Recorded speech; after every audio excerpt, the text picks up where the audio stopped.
Just a short introduction to our Venerable Dhammavuddho Maha Thera graduated from the University later in 1971 and worked as an electrical engineer with the Public Works Department for 12 years before renouncing the performing life. In 1983, he went forth into the homeless life in the Mahayana tradition. 3 years later, he was reordained in the Thera tradition in Thailand. Thereafter, he spent about 10 years living the solitary lifestyle in quiet places.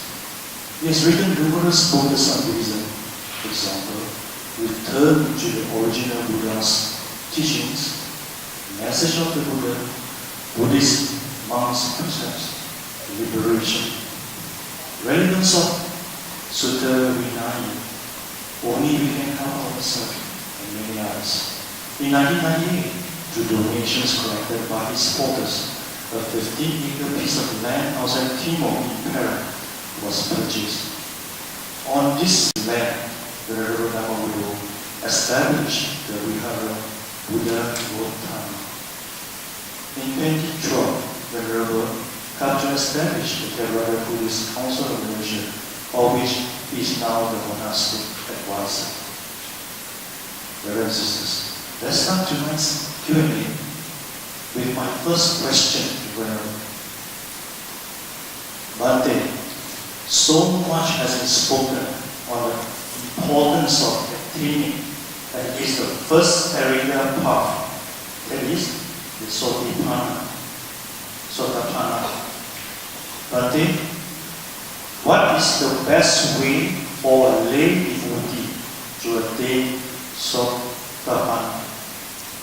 What is the best way for a lay devotee to attain Sotapanna? In case some of you don't know, the word Sotapanna means the first fruit, the first stage of Aryan first fruit. Now to attain that, normally you have to attain the path first. The path, the first Magga. And today I brought some DVDs on my talk last year called the Sutta Guide to Paths and Fruits. There it is explained quite in detail. To attain the first path, Magga, you need 4 factors. These 4 factors are called the 4 conditions for stream entry. In Pali is Sutapati Yangani. And these 4, the first one is association with the true man. And in this context, the true man means somebody who knows the true Dhamma, the original Dhamma, which is basically the suttas. Now the second condition, because you associate with the true man, you get to hear the true Dhamma. The third condition is when you hear the true Dhamma, you have focused attention. In Pali is Yoniso Manasikara. And the 4th condition is practice of the Dhamma in accordance with the Dhamma. Dhamma no Dhamma Patipatti. This I have explained in the talk Sutta Guide as practicing the 7 factors of the Aryan Noble Path. Because the first path attainer and the first fruit attainer, the Sotapanna, does not need jhana. Only the second path upwards you need jhana. So these 4 conditions are the necessary conditions for you to attain the first path. And according to Samyutta Nikaya Sutta 25.1, after you attain the first path, the same lifetime that wisdom will mature and it will turn to fruit. That's when you become a Sotapanna and 3 factors fall away. So that is the way to attain Sotapanna by first attaining the path, stream entry, and these are the 4 factors. But these 4 factors can also be shortened to two conditions. Basically, if you get right view, you have entered the stream. All Aryans have right view. And this is stated, I think, in the Anguttara Nikaya Velama Sutta. So, to get right view, according to Majjhima Nikaya Sutta 43, there are only 2 conditions. The voice of another teaching you the true Dhamma, which is basically the suttas. And the second condition is when you listen, you have focused attention. So with these 2 conditions, if you have focused attention when you listen to the original suttas of the Buddha, then you will be able to understand. Because in the Samyutta Nikaya, I think, I forget, is it 50s? In the Samyutta Nikaya, it is said that when you listen to the Dhamma with eager ears, with focused attention, with all your mind, at that moment when you are concentrating on listening to the Dhamma, the 5 hindrances are not there. The 5 hindrances hinder us from attaining wisdom. And it's also said, when you are in that focused state, the 7 bojjhangas are present. So when you don't have the 5 hindrances and you possess the 7 bojjhangas, then you can understand and get right view and become an Arya. So basically, the standard way, you can say that 99% of people who attain stream entry is by listening to the Dhamma, listening to the discourses of the Buddha. We can see in the suttas and the Vinaya books, at one time the Buddha preached to 80,000 people, and all of them the Buddha said attain stream entry. Another time he preached to 120,000 people, and again the Buddha said all of them attain stream entry. So you can also see, as I mentioned 2 weeks ago in my talk here, the case of Venerable Sariputta and Moggallana. They heard the teaching from the Arahant Asaji and they attained stream entry. At that time, they were not disciples of the Buddha. So they had never seen the Buddha, they had never met the Buddha, they have never heard the Buddha.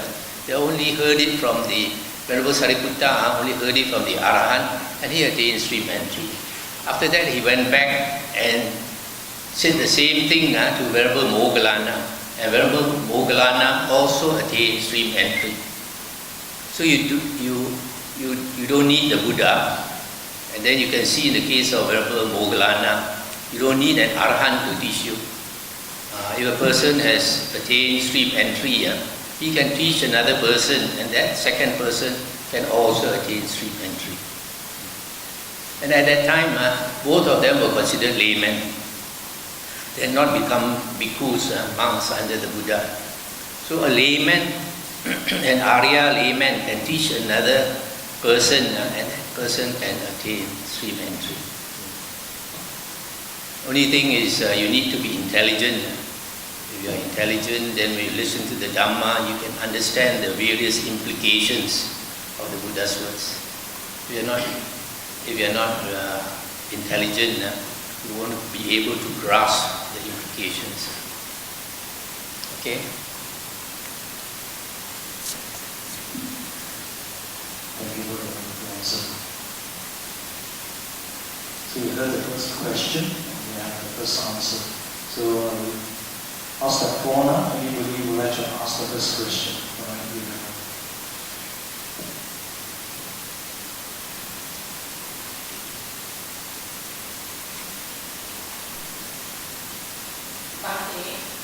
Let's say this lay person who is striving to enter the stream, and if one day, out of self-defense, he kills somebody,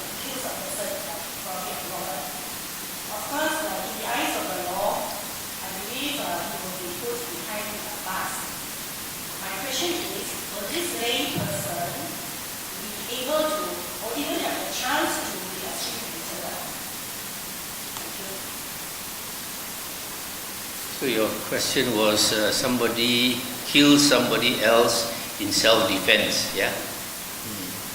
So does he have a chance to become a stream enterer? When you kill somebody else in self-defense, it depends on whether you have the intention to kill him or not. If it is basically to save your life, it is not for your sole purpose was not to kill him, but for example to save your child. So it is not that heavy karma. Intention in the Buddha's teachings, intention is karma. The most important thing is when we do anything, our intention behind it. So because your intention is not evil, you're trying to save somebody or save yourself, then it should not be a problem. In fact, you can see in the case, there is a case in the suttas where somebody intentionally killed so many people and yet became an arahant. Who is that? Angulimala. Killed hundreds of people. But because he has very good karma from the past life, the Buddha could see that. So the Buddha purposely went to him for his own good. So it's not a problem.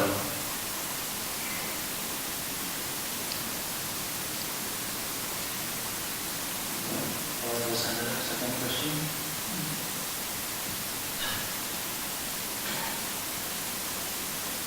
But the first question being asked, I got a message that ordinary person can also Arya enter the first stage of stable. What about the next 2, 3, and 4 stage? Can an ordinary person also attain that? You must take the DVD here, Sutta Guide to Paths and Fruits. I gave a very detailed talk, and in that talk I mentioned that in the Anguttara Nikaya 3.86 it is mentioned that Sotapanna and Sakadagamin, they have perfect sila, and Anagamin, third fruit attainer, has perfect sila and perfect concentration, and an Arahant has perfect sila, perfect concentration and perfect wisdom. Now perfect concentration in the Buddha's teachings is the 4 jhanas. Okay? So the Sotapanna, in my view, in my personal opinion, Sotapanna does not need jhana. In fact, there's a sutta that is very clear on this. I forgot the exact number. But in that sutta, the Buddha said there are 2 kinds of persons with the 4 factors of a Sotapanna. The 4 characteristics of a Sotapanna is he has unshakable faith in the Buddha, unshakable faith in the Dhamma, unshakable faith in the Sangha, and he has the Aryan precepts, which basically is the 7 precepts. So there are 2 kinds of Sotapanna. One, he does not make any effort to attain jhana. The second type is called careless Sotapanna in the suttas. And the other one is a diligent Sotapanna. The diligent Sotapanna, after attaining these 4 characteristics of a Sotapanna, he makes effort by day and by night to attain the jhanas. So from this sutta, it's very clear that a Sotapanna does not need any jhana. The Anagamin, the third fruit, he needs 4 jhanas as a precondition to becoming an Anagamin. And same with the Arahant, need 4 jhanas to become an Anagamin and an Arahant. But a Sakadagamin needs either the first or the second or the third jhana as a precondition to attain the second path and second fruit. Which means an ordinary person can reach the Arahant stage. Yes, provided he has the 4 jhanas.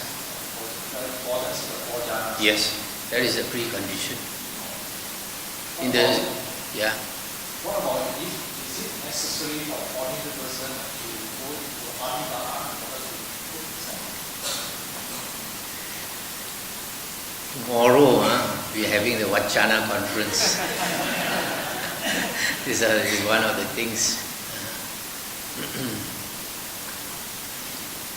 In the Anguttara Nikaya 4.180, the Buddha said, if any monk says that he heard it from the Buddha directly, or he heard it from a sangha of learned monks, or he heard it from a group of learned elders, or he heard it from one very learned elder, that the Buddha taught like this, like this, like this. The Buddha said you should neither accept it or reject it. Without accepting it or rejecting it, you should compare it with the suttas and the Vinaya. If it agrees with the suttas and the Vinaya, you can accept it. If it does not agree, you should not accept it. So, the Buddha always talked about his teachings as being Dhamma Vinaya. He always said his teachings are Dhamma Vinaya. Later, Abhidharma came in. So we can find, for example, in the suttas and the Vinaya, the Buddha said his true Dhamma will last 500 years. And exactly 500 years after the Buddha's passing away, later books started. So we want to know during that 500 years where we have the true Dhamma, what was the Dhamma at that time? And luckily we have Emperor Asoka. Emperor Asoka lived about 250 years after the Buddha's passing away.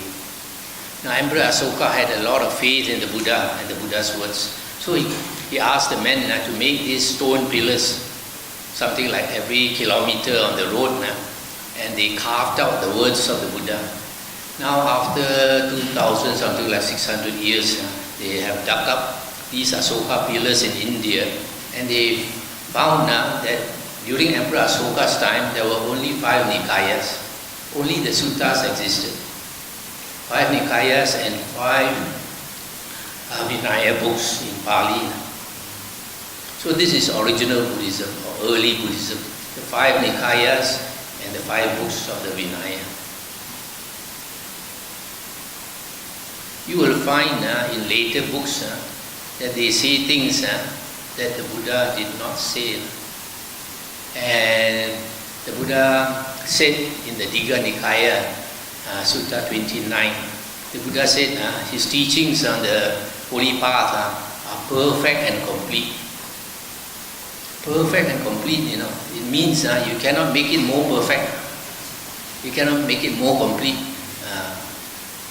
So the Buddha said, if you think you want to add to what the Buddha said, you don't see his Dhamma. In other words, you don't appreciate that the Buddha's Dhamma, the Buddha's suttas are perfect and complete. If you don't see his Dhamma, it means you don't have right view. If you don't have right view, you are not an Arya. If you want to subtract from his words, also you don't see the Dhamma. What does this mean? That's why when you listen to suttas, you have to catch the implications. It implies that the later monks who wrote all the later books are not Arya at all. Not Arya. In fact, the Buddha said they lead people astray and they create much demerit. And they cause the disappearance of the true Dhamma.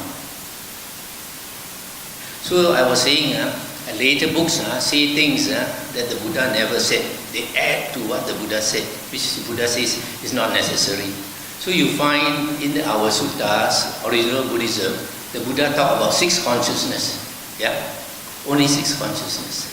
Mahayana books talk about 7 consciousness, 8 consciousness. Yeah.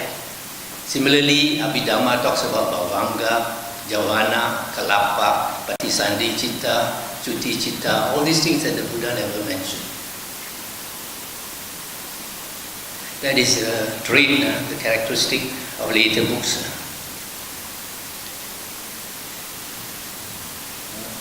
Next question. Very right.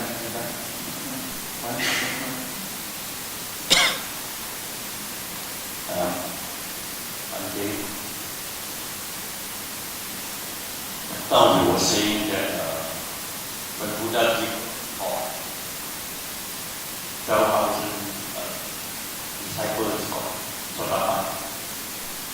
But I see so many of us running everywhere to the Dhamma talk. We still did not reach the Sotapan. Is there any secret in Buddha's book? The secret is during the Buddha's time, there were no mobile phones, there was no internet. But then I see them going to retreat, chasing retreat after retreat, listen to Dhamma talk after Dhamma talk, but it's still the same. You know how many hours? How can we know the secret to the Sotapanna? Nowadays, how many hours do you spend listening to the sutta? How many hours did you play on the internet and on the mobile phone and computer games? So which means that no secret.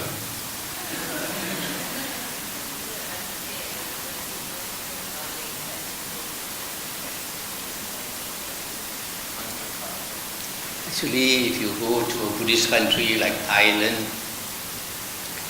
on those Uposatha days, you find the villagers, they come to the monastery and they stay overnight. And they try to meditate the whole night. And some of them can meditate because these people are very simple-minded, very straightforward, simple-minded. Nowadays, people are very complex. You get some psycho cases. So it's different.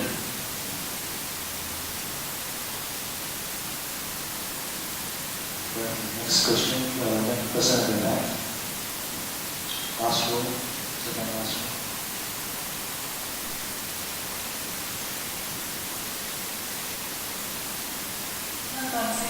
I looked up the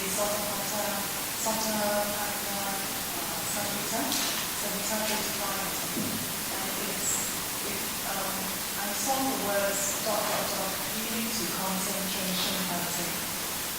And personally, my view, it's a bit risky to leave off trying for jhana because you can't really be sure that you have enough Dhamma knowledge that you're Dhamma Nusari or Sana Nusari. But if you can attain jhana, then at least you're secure. Because the Okanti Sutta is very unreliable, at death, that's like leaving it to the last minute. And also, the Kamantana Bhante is very popular. It's no mental cultivation, but the woeful pain is, the threat of rebirth and the woeful pain is there. And Sotapan will not be reborn in the woeful pain, so that suggests some mental cultivation is needed. These people who attain stream entry upon listening to the Dhamma, it means that they have good karma from the past life, very good karma from the past life. And some of them may have been ascetics in the past life who had already cultivated the jhanas. For example, in the suttas, there was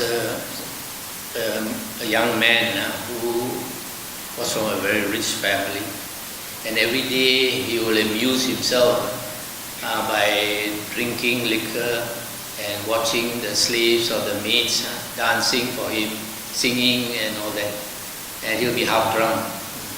So one day he was in that state, half drunk, and the Buddha purposely walked in front of his house. So he was like in a stupor. But when he saw the Buddha, something from the past in him made him stare at the Buddha. And because he stared at the Buddha with focused attention, he shook off his drunkenness. And then he went to the Buddha and paid respect to the Buddha. Then the Buddha taught him the Dhamma. And then he must have attained stream entry. And later, he became an Anagamin, I believe. So it's a lot to do with our past karma. You see, like in India, before the Buddha was enlightened, there were many yogis who practiced and attained jhanas, and they even had psychic powers. But because they had no knowledge of the true Dhamma, you could not find a single Arya. Only after the Buddha came and taught the Dhamma, and these people with good karma from the past, they attained.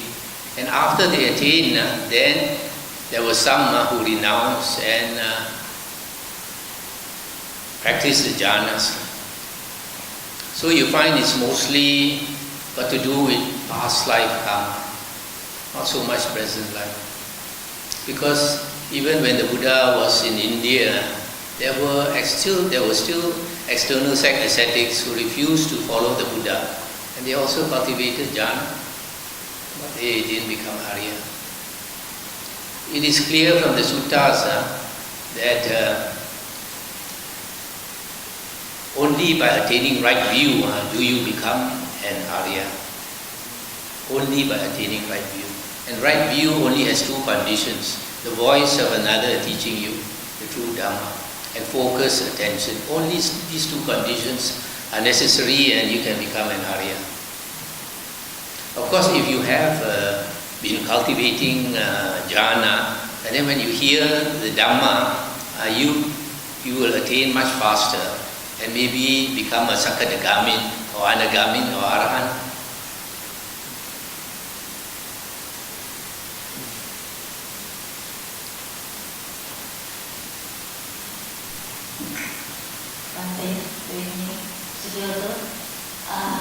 Can I ask about this Dhamma, where the two teachers of Dhammavuddho, Alara and Buddhaka, who have attained 7 and 8 jhana, were they Aryas before Buddha attained enlightenment?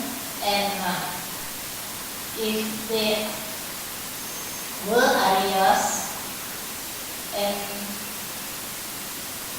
okay, let me just help me to answer the first question first. Thank you.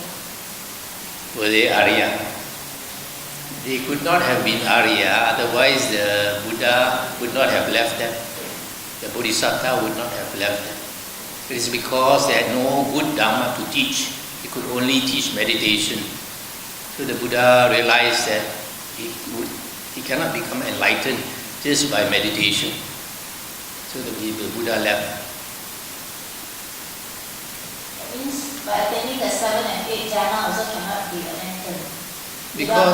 Because the 7 and 8 jhana is only one factor of the Aryan Eightfold Path. Aryan Eightfold Path has 8 factors. You need 8 factors to become an Arahant. You cannot just cultivate one factor and expect to be an Arahant. But that doesn't mean that because of that you don't need the jhanas. It's just like sila. Sila is one of the conditions. See, for example, right speech. But by right speech alone, you cannot become an Arahant. But that does not mean you don't need right speech. Thank you, Bhante. And then in the Noble Eightfold Path, there's Sama Sati and Sama Samadhi. But there is no Sama Jhana. Can please explain? Thank you. Sama Samadhi is the 4 jhanas. In fact, in the Majjhima Nikaya, Rabbi Ananda was asked what type of meditation is praised by the Buddha. And what did he say? He said the first jhana, second jhana, third jhana, fourth jhana. So in the early suttas, this is meditation. Meditation is the 4 jhanas. That's why when we say in Chinese meditation, we say what? Zuo Chan. Yeah? Zuo is sit, and Chan is jhana. So sitting to attain jhana, that is meditation. Now vipassana during the Buddha's time consists of 2 factors of the Aryan Eightfold Path. The 6th and the 7th factor. Right effort and right mindfulness. Right effort is to get rid of unwholesome states and to cultivate wholesome states. And that is most important, because the Buddha said, it is these unwholesome states that bring us to the woeful plains of rebirth, to the animal, the ghost, and the hell realm. And it is these wholesome states that bring us up. Now, to practice right effort, you need samma sati. You need to contemplate the nature of your body, your feelings, and your mind. And listen to Dhamma. When you listen to Dhamma, there is also samasati, because sati has 4 factors. Dhamma is one of them. Okay. So vipassana during the Buddha's time is practicing this. That's why it's called Dhamma Dhamma Patipatti.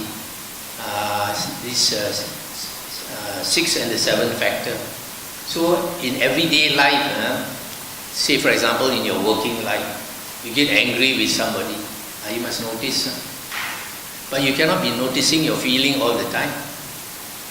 If you are noticing your feeling all the time, kan bo chia. Yeah. So your mind also, you cannot be looking into your mind all the time. But if some improper thoughts come into your mind, for example, an arrogant thought, or jealous thought, or sensual thought or something, then you have to notice. When you do that, when you can notice these, you will notice your faults, then only you can change your character. If you cannot notice your faults, you never change your character. A lot of people never look inwards, never look at their faults. So when you try to help them by telling them their faults, they get angry. So during the Buddha's time, vipassana was not a meditation. It was an everyday practice. Like nowadays, Sayadaw Tejaniya says, practice it with your eyes open.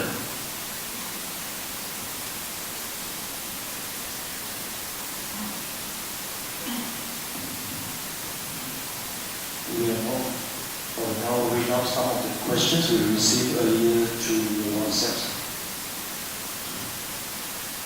The first question is, there are some who hold the belief that the practice of meditation hinders one's study of the Dhamma, the Sutras. There are some who hold the belief that the practice of meditation hinders one's study of the Dhamma. Can you comment on this? This opinion that the meditation hinders the study of the Dhamma, some people have the opposite thinking. They think study of the Dhamma hinders their meditation. That's enough. So it's all opinion. In the sutras, the Buddha said 2 things contribute to knowledge or wisdom: samatha and vipassana. So samatha is meditation during the Buddha's time. Vipassana, as I mentioned just now, is the 6th and the 7th factor, and that means that includes the study of the Dhamma, because study of the Dhamma or listening to the Dhamma is one of the objects of sati. Yeah. So both are needed. You cannot do with one.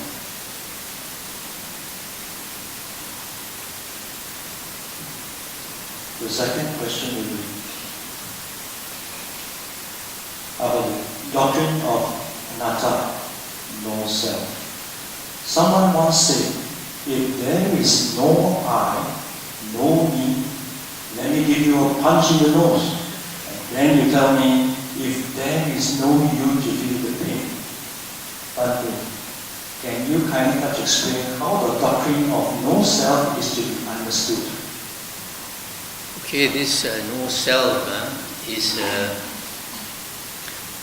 usual translation of the word anatta, but we have to be very careful with translations.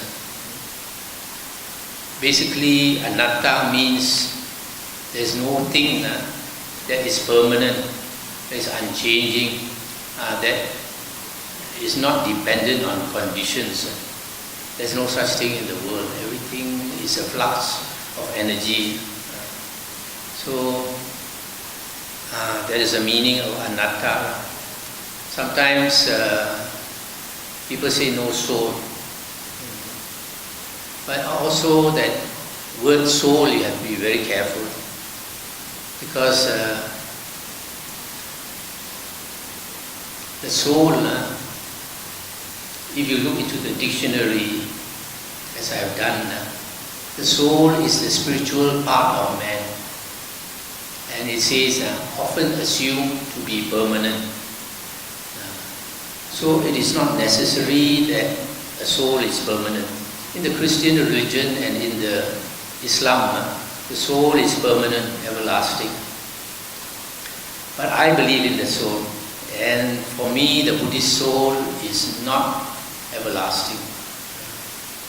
It's the spiritual part of man. The spiritual part of us. This one I can explain later.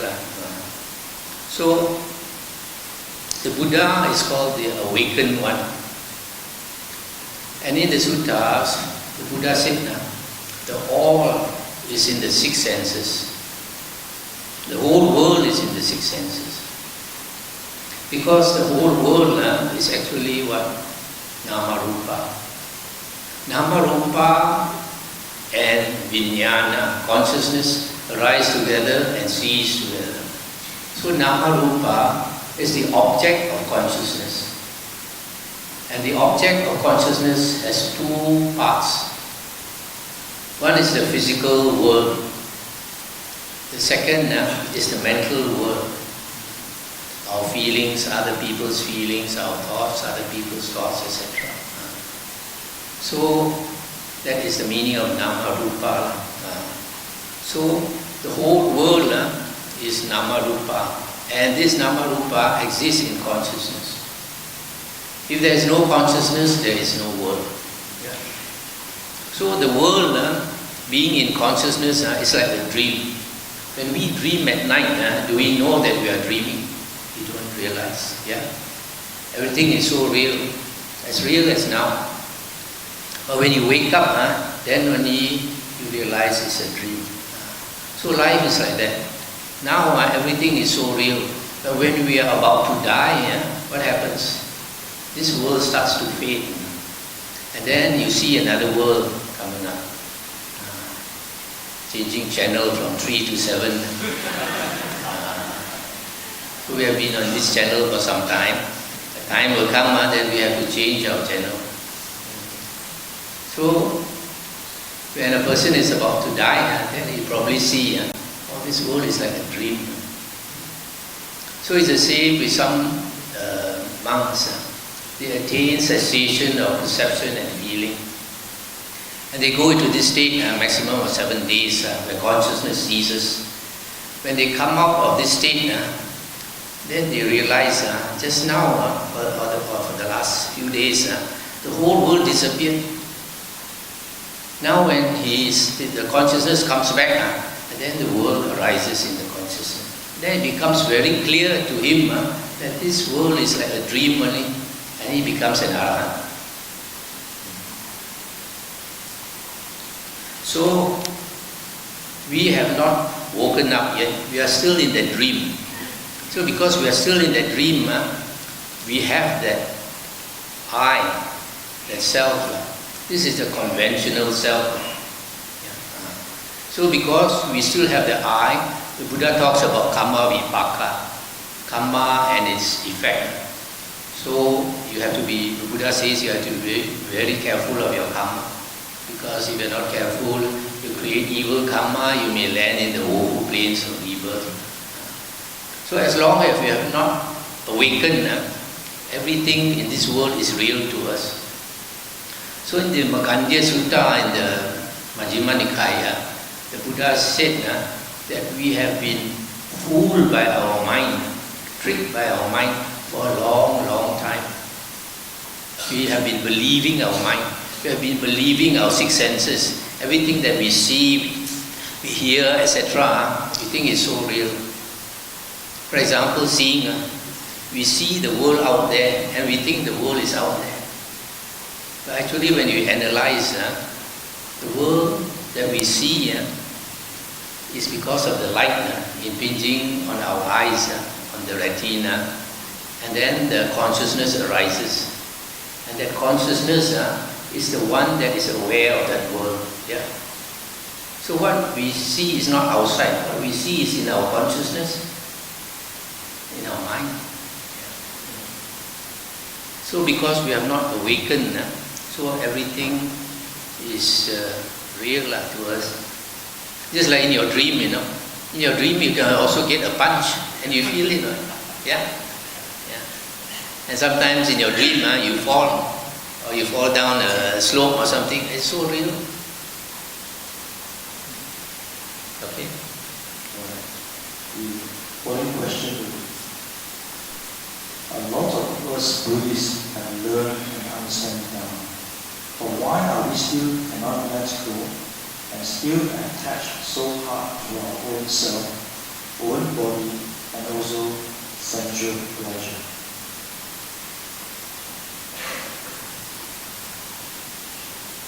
We have learned, but we have not understood Dhamma. We have understood Dhamma, you'll be an Arya, and you're on your way out, you start to let go. So,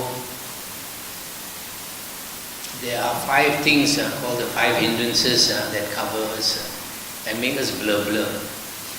Sensual, desire, ill will, sloth and torpor, restlessness and worry and doubt.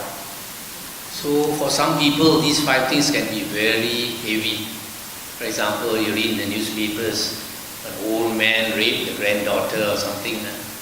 That is because the mind is obsessed by the 5 hindrances. Cannot control himself. So we need to get rid of these 5 hindrances. And in the suttas, the Buddha said, the cousin of the Buddha, Maha, came to ask a similar question. He said, Bhagavan, I have been learning the Dhamma for so long, but sometimes greed, hate and delusion still overcome my mind. And the Buddha said, as long as you have not attained piti and sukha, that means the jhanas, you will still be attracted by sensual pleasures. Because sensual pleasures is satisfying and we want it mainly because the world is dukkha. Most of the time we are distracted by pleasant things here and there that we don't notice the dukkha.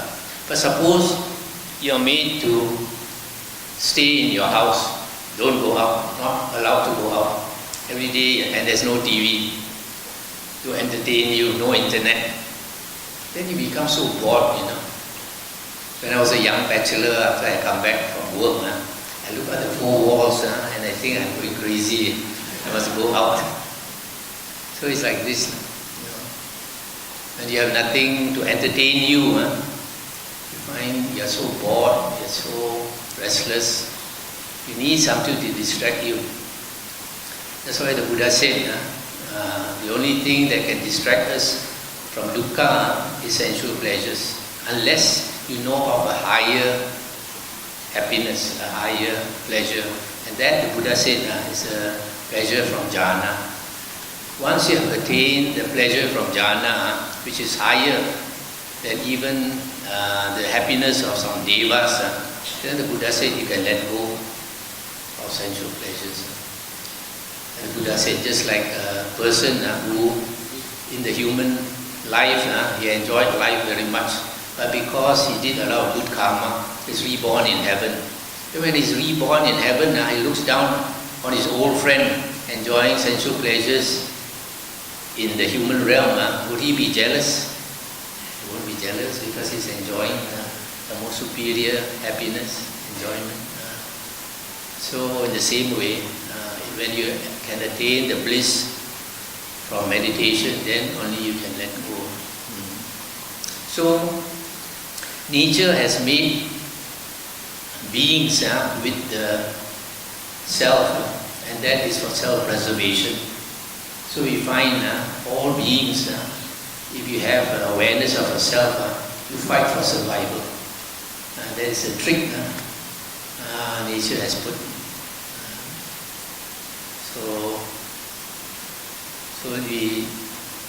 It's very hard to overcome this self. Only Dhamma. And once you know some basic Dhamma, then you learn meditation to try to reduce your 5 hindrances. Then you see things more clearly, then you can progress.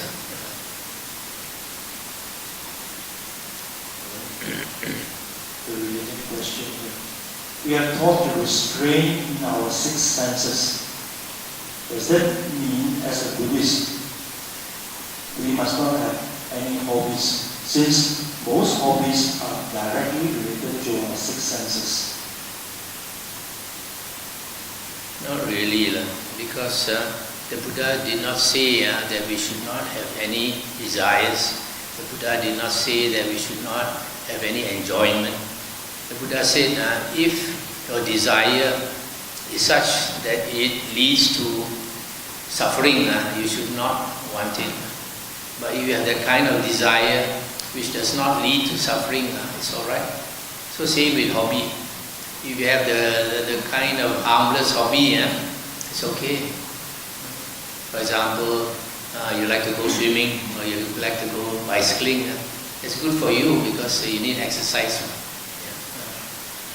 But if you want to make a hobby of chasing after people's wives, then there's no good. So some hobbies are harmless, some are not. Then the next question is, how do you define early Buddhist texts? How do we know which suttas belongs to the early Buddhist text? Just now I mentioned that early Buddhism is the 5 Nikayas, the 5 collections of discourses of the Buddha. And the first 4, the Digha Nikaya, Majjhima Nikaya, Samyutta Nikaya, and Anguttara Nikaya, these were the earlier 4. And the later compilation is called the Khuddaka Nikaya. Khuddaka means minor or small. So Khuddaka started as a small collection because earlier they had not put it into the 4 Nikayas, and then later they found these suttas and then they put them in the 5th. But if you have studied the 4 early Nikayas, then you will understand the basic teachings in the 4 Nikayas. So when you study the 5th Nikaya, the Khuddaka Nikaya, then you can know that some are later, some are earlier.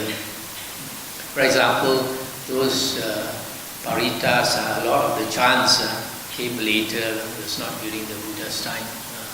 So in the Khuddaka Nikaya, basically 6 books can be accepted because they do not contradict the early 4 Nikayas. The 6 books are the Dhammapada, the Udana, Itivuttaka, Sutta Nipata, Thera Gata, Theri Gata. These are the 6 books.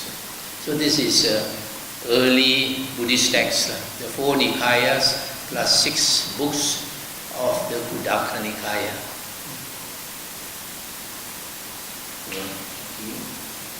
To move on to the other written question. When a being is reborn in hell, will his deeds be made known to him while he is being subjected to the sufferings he has to endure in that realm? Yes, in the suttas, the Buddha did say that when you fall into hell and you are suffering, you will know why you are suffering in hell. I think instead of going through those, if people have questions to ask, we give preference to people.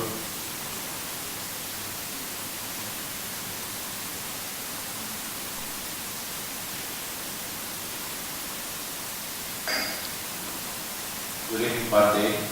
My question question is pertaining to the night of Buddha enlightenment, in which he attained the 4 jhana and 3 knowledges. May I know the 3 knowledges arise after coming out of the jhana or in the jhana? The first knowledge is knowledge of past lives, and that comes from the 4 jhanas. Because when you attain the 4th jhana, it is said in the description of the 4th jhana that you have utter purity of sati and upekha. When a person attains the 4th jhana, he has perfect sati. Sati is recollection or mindfulness and equanimity. So when he comes out of the 4th jhana, the mind is so clear and he can remember the past lives. So these knowledges come after the 4th jhana. Because in the suttas, the Buddha said, when a person has attained the 4 jhanas, the whole body lights up, from the top of the head down to his toes. He emits light, and that is a condition for knowing and seeing things very clearly. So when he comes out of the 4th jhana, the Buddha says when he directs his mind to know anything, he will know very clearly. This is why the Anagamin and the Arhan, because they have the 4 jhanas, the Buddha says they have Asapanya and Javana Panya, basically meaning sharp wisdom and profound wisdom. So the instruction of Asava is after the coming out from the 4th jhana. Yes. In the suttas, the Buddha mentioned asava destruction, I say, depends on the 1st jhana, depends on the 2nd jhana, 3rd jhana, 4th jhana. The Buddha said very clearly, you cannot attain arahanthood without the 4 jhanas. Okay. Next question from the floor. Bhante, you mentioned earlier of the Buddha Buddhist soul. Can you elaborate on it? Controversial question.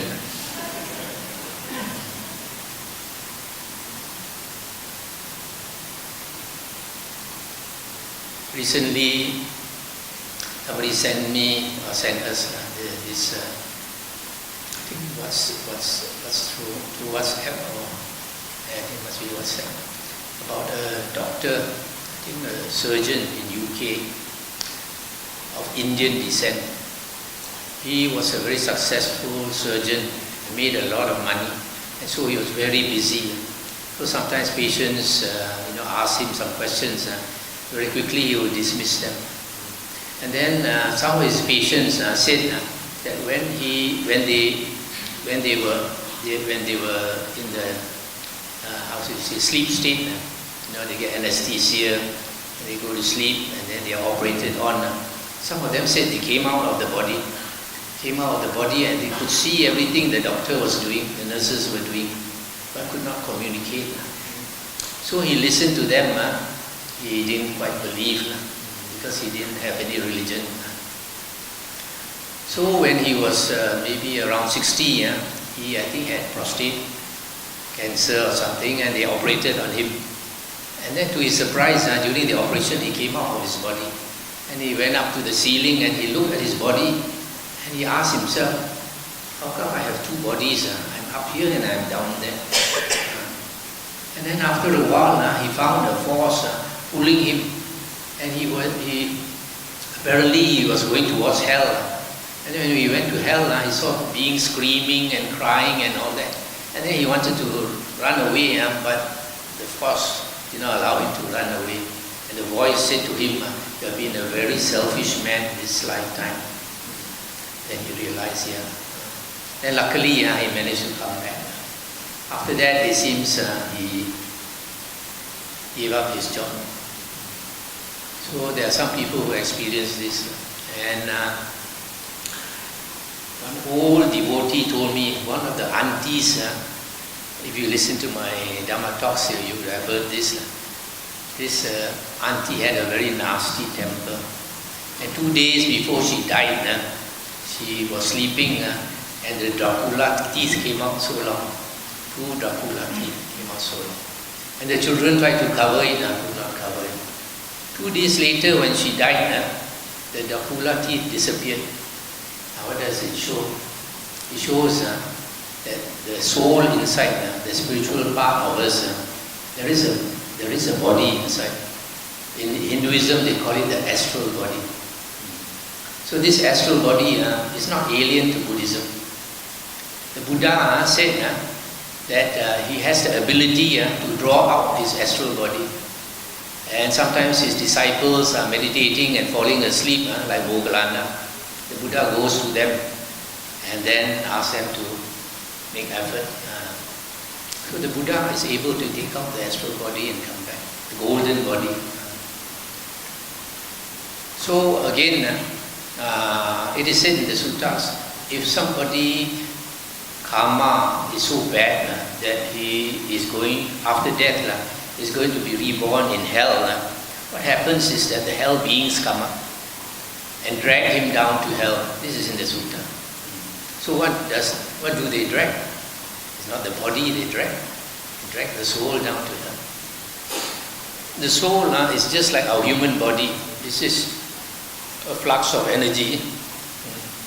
So in fact, before we became humans, we were that spiritual body. Because in the sutta, the Buddha said for you to take birth as a human being, first you need 3 conditions. Mother and father must come together. Secondly, mother is in season. Thirdly, the Gandhabba is there. That being who is going to be reborn in the womb is there.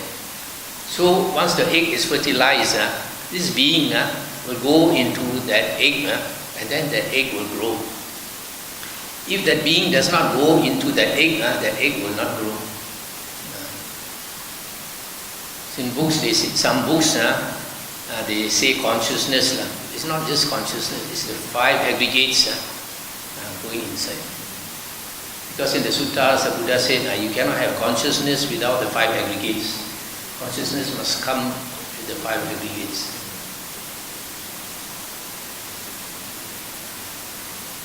Alright, we'll go to the next question.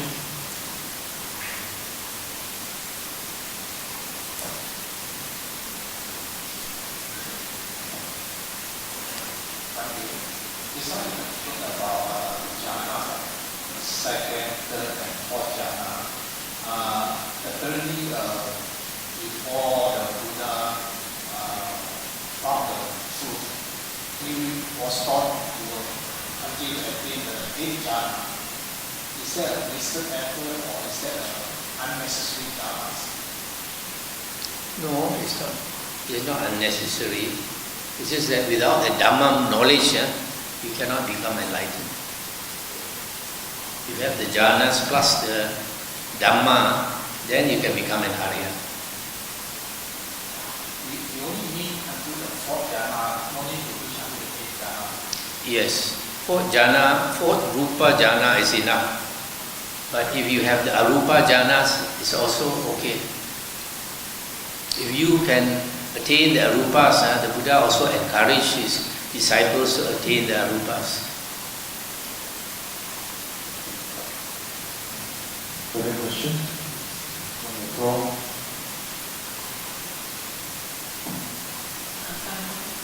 I don't know, this is a very silly question, but this is in my mind for a very long time. In the 5 precepts, no, the 8th precept, never mention about no gambling. Is it gambling is allowed in Buddhism? The Buddha said, if you do something that brings suffering, you should not do lah. So you buy 1 or 2 ringgit photo, it's okay. Don't go to the casino and lose all your pension, gratuity or whatever. Next question, please.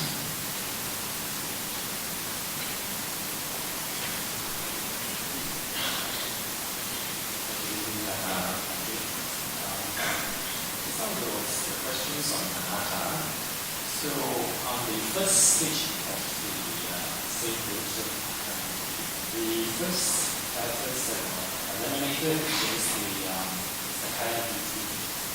How do you reconcile that with the Maha? Sakaya Ditti is identity view. Identity view means you identify yourself with the body and the mind. So you take the body and the mind to be the self. That's what ordinary people do, Putu Jana, they take that. But when you have understood the Dhamma, then you realize that everything is changing.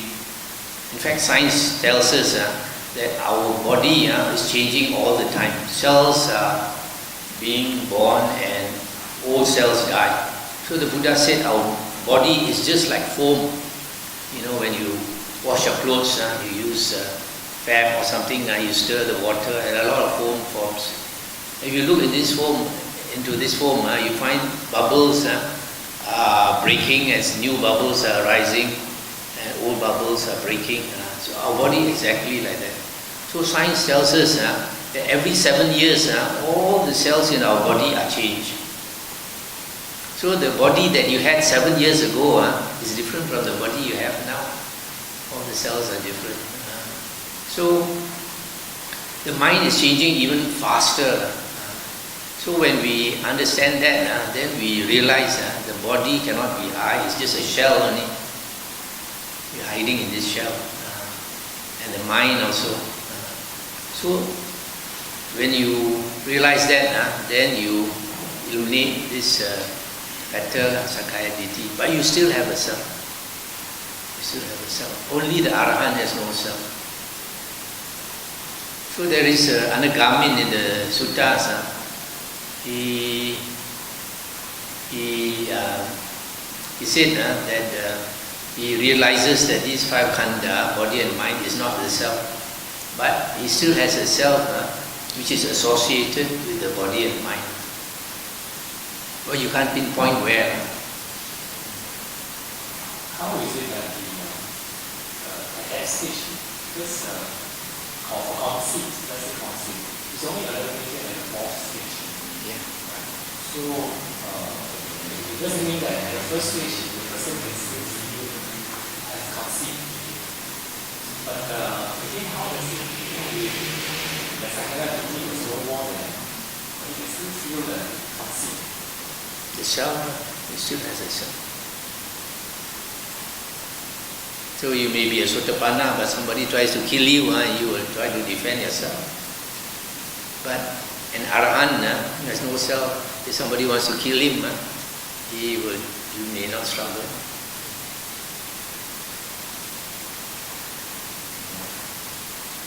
Next question.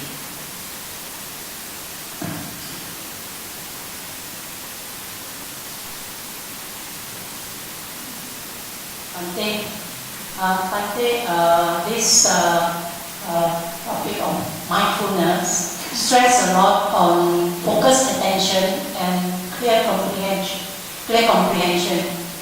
With again stress on good memory that we should remember lots of things that have happened in the past. But actually, probably due to age, I find that my memory is not that good. Many of my friends also say that they read a lot of sutta and they keep forgetting. But they say anyway we can help to improve our memory. Thank you.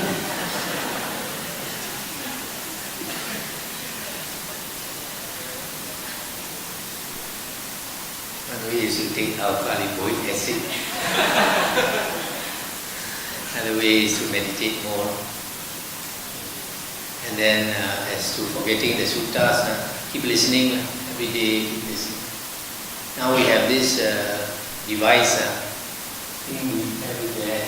You can get 30 ringgit, you get one player plus the SD card, contains about 300 hours of Dhamma talks. So that is very handy because you go jogging, you can bring it along. You do gardening, you do cooking, everything. Even in the car, it's very loud. So here we get it for 30 ringgit. If you go and buy the SD card, outside is 25. And the machine, average price is 35 and 60 ringgit already. So you get half price here. So you listen every day and keep listening, then you remember. During the Buddha's time, it was not so convenient. They have to memorize the suttas. Every single sutta they have to memorize. That's how they become, maybe that's the secret how they become Sotapanna.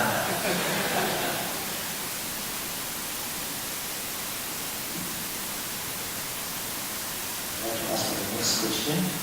2 years away. Wherever is giving your priority. Yes, Julian.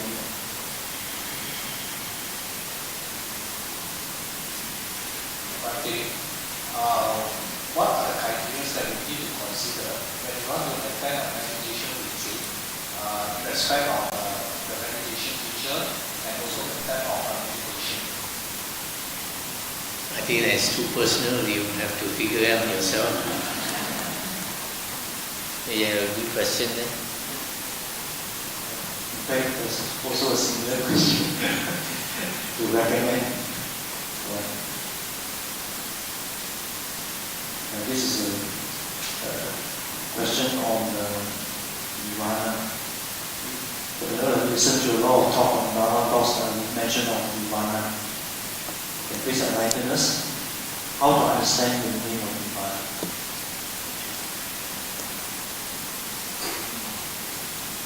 It is said that when a person attains Arahanthood, he attains Nibbana.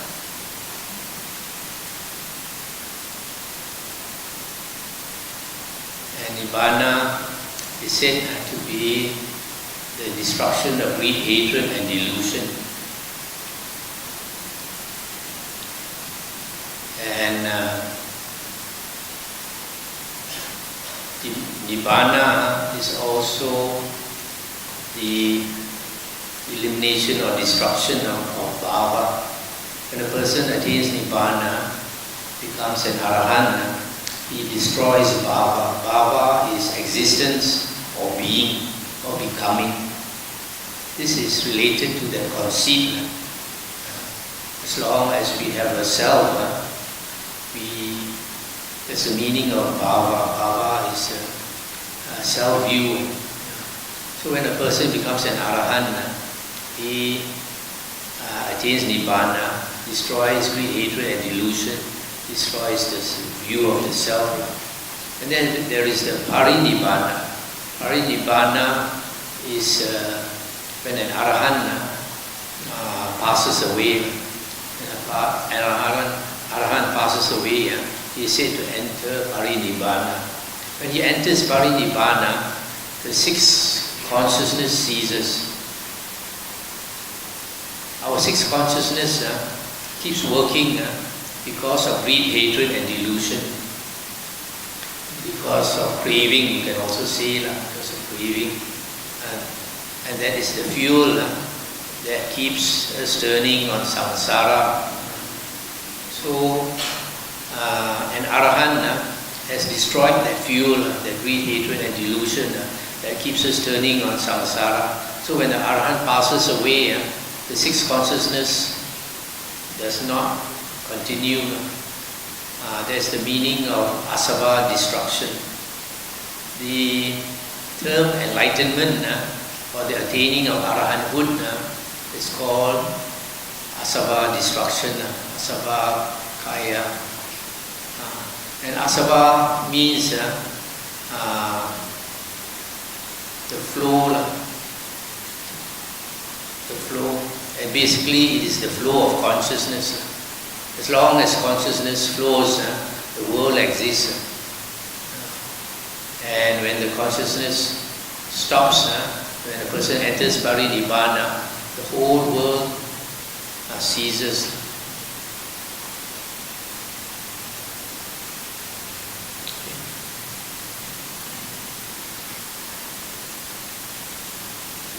There's one question about family. family members who are non-Buddhist, how are we to follow the path without conflict with those non-Buddhist family members? Do you have any simple advice? I think we have to use our wisdom, have to see the situation. Each family is different. I have a brother who is a Catholic, I have a sister who is a Catholic, no problem. So sometimes we need to compromise. For example, sometimes mother passes away and some children want to do the Buddhist way, some want the Christian way, some want the Taoist way. Maybe have all three together.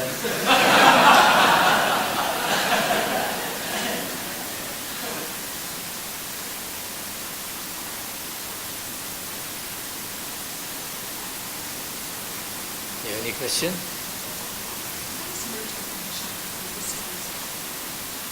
What is my definition for Buddhist wisdom?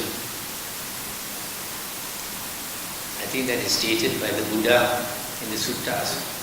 When he talks about wisdom, the Buddha says the ability to see arising and passing away, anicca, the ability to see impermanence in the world. And if you see impermanence, and then you realize a danger in the world. You realize impermanence gives us suffering. Those things that we love, we like to cling on to it, but things are beyond our control. So if we want things our way, then we will suffer. Sometimes even in a family, you cannot always have your way. Sometimes you have to compromise, and there's harmony.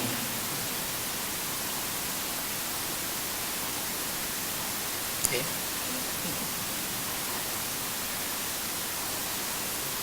Any more question on the floor? Yes, there is one. The front.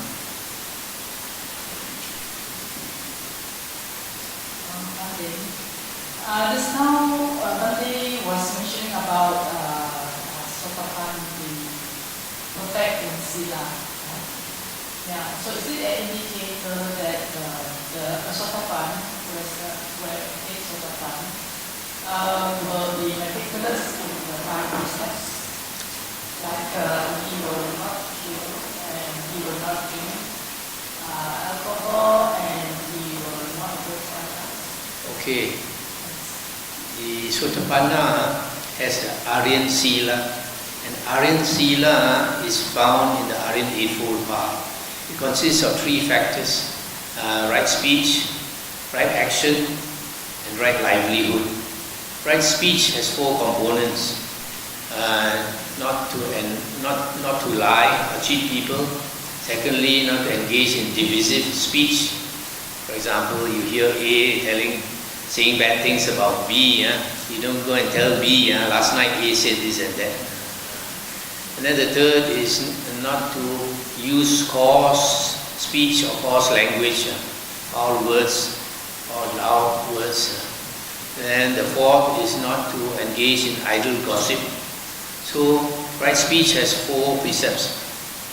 Right action has 3 precepts: not to kill, not to take what is not given, and not to engage in sexual misconduct. These are the 3 precepts in right action. Right livelihood is not to is not to engage in a livelihood that harms other beings. So that is basically covered by right speech and right action. But the Buddha also said that lay people should not engage in 5 types of livelihood. Should not buy and sell humans, human trafficking, not to rear animals for slaughter, rear animals and sell for people to slaughter, not to sell liquor or drugs, not to sell weapons, weapons that kill, not to sell poisons that kill, for example, herbicides, insecticides. So this is so for a lay person, these 5 types of business should not do. So basically, these 3 factors of the Eightfold Path, right speech, right action, and right livelihood, consists of 7 precepts. 4 verbal precepts and 3 body precepts. So it does not include liquor. The Buddha said, once a person has become an Arya, he will not do any evil that can bring him to rebirth in the woeful plains. In other words, he won't do serious karma. Maybe he can wall up a mosquito. He won't go to woeful plains for that. Maybe.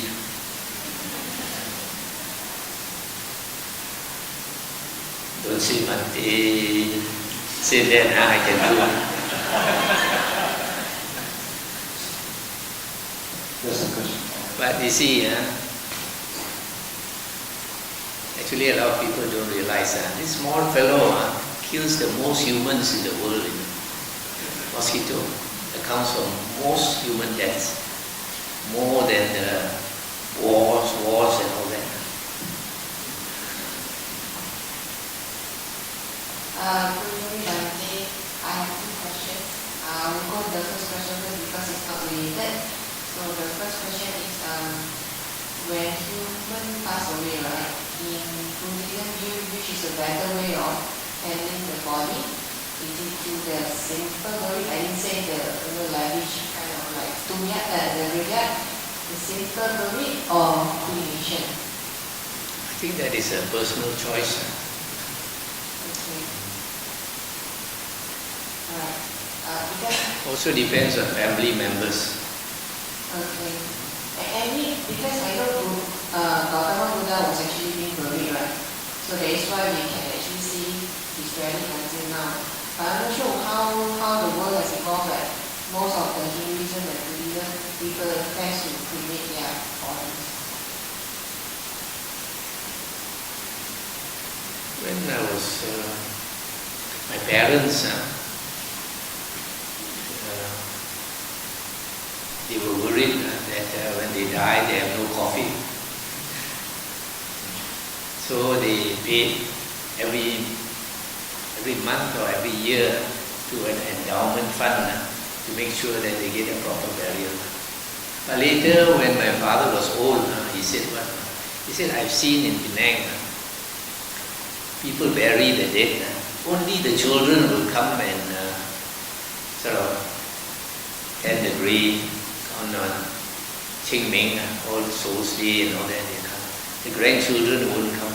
So he said, "No point, go and bury." He said, "Burn and throw in the sea."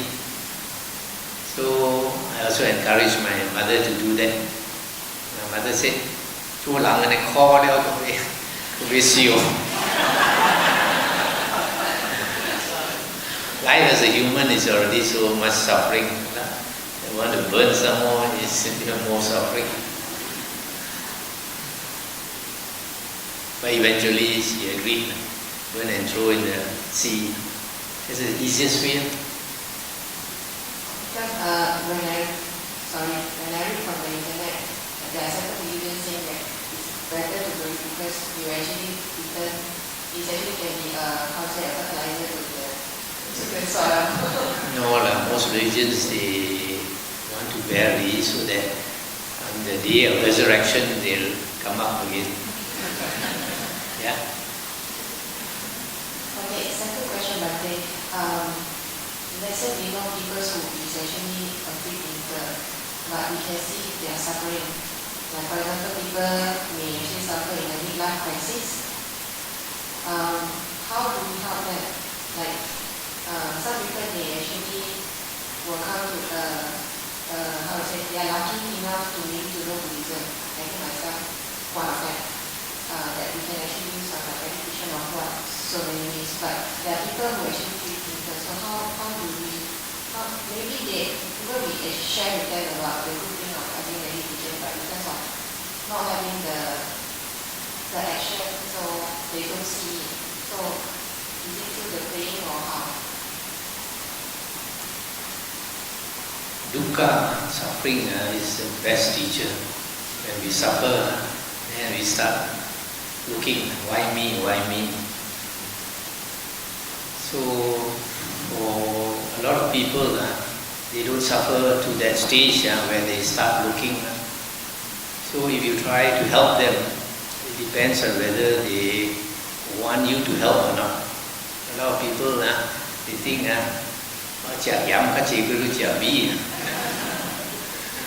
think more salt than you take rice.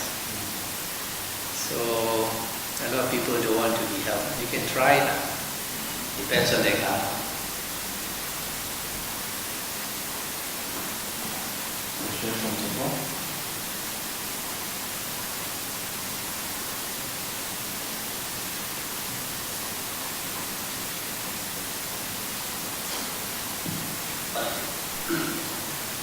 Just now you said no use of herbicides or pesticides, right? Is it okay to use herbicides to kill lalang and other grasses? Try not to, because you go into the ground and then when it rains, you go with the water and all that. In our monastery we don't use, so we get a lot of grasshoppers and ladybirds and all this. I'm going to call my last question. So we only need to 10. The last Any- question, things are projecting. Any interesting question there?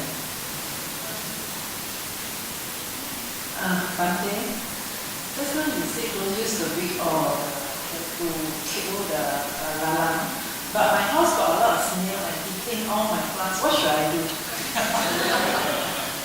Pick them and put them far away. They will come back.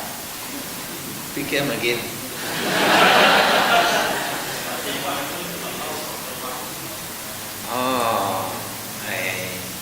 That's a very difficult decision you have to make yourself. But we avoid that by not using wood in our monastery. We try not to use wood, all concrete.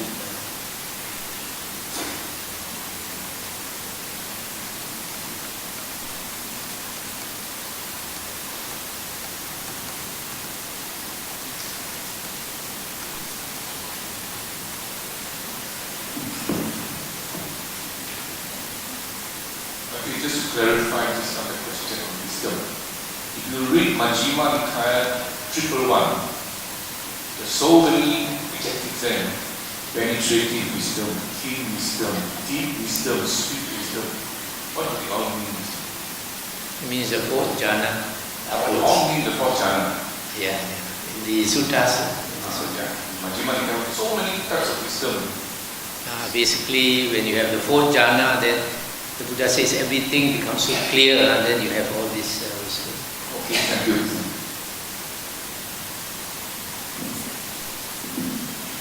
That's the end of our Q&A.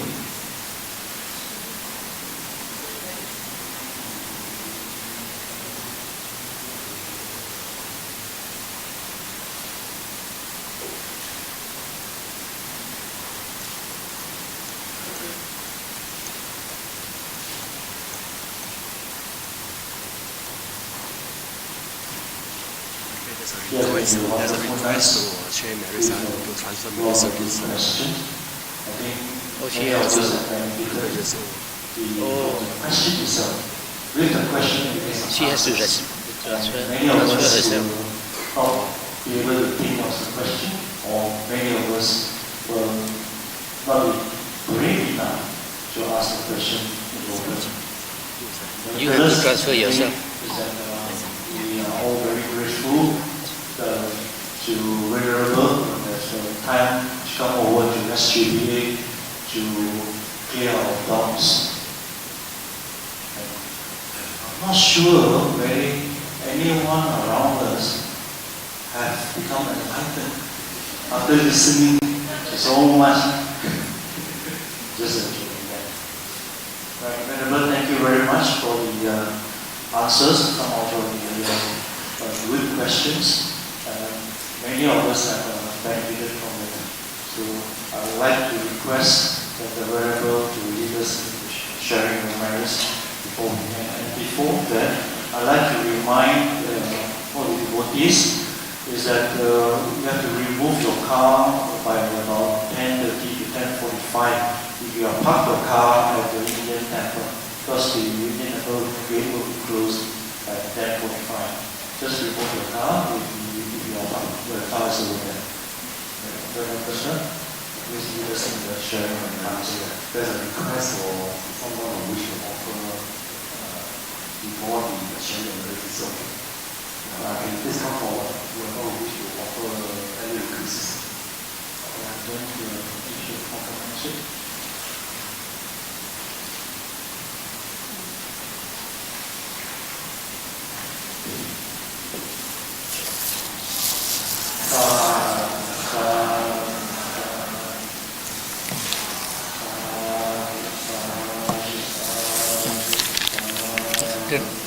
Don't offer money. Don't offer money. Don't offer. Please don't offer angpao.